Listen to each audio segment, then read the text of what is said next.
Media Vietnam memberi bocoran awal keputusan FIFA buat Harimau Malaya 30 Oktober ini.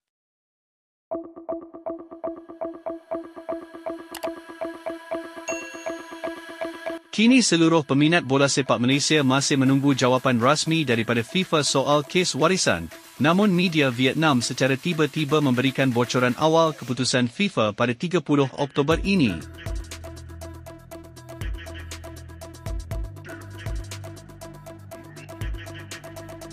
Salah sebuah media di Vietnam berkongsi perkembangan terkini rayuan FAM kepada FIFA berhubung isu hukuman yang dijatuhkan ke atas badan induk itu dan 7 pemain warisan negara.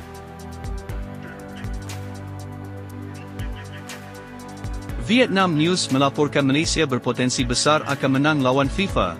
Ini kerana rayuan FAM sudah diterima oleh FIFA dan Malaysia telah membawa segala bukti yang sahih.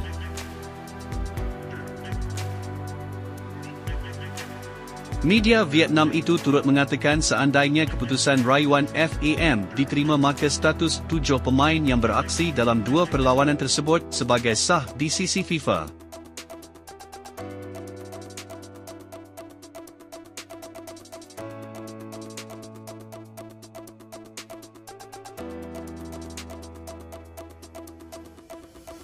Malaysia berpotensi besar akan menang lawan FIFA. Ini kerana segala rayuan telah diterima FIFA dengan segala bukti yang sahih. 7 pemain mereka bakal boleh beraksi untuk Malaysia, ujar media itu. Walau bagaimanapun keputusan rasmi daripada FIFA akan diketahui pada 30 Oktober ini berdasarkan maklumat yang diberi Peguam Sukan Sir GE Vitos.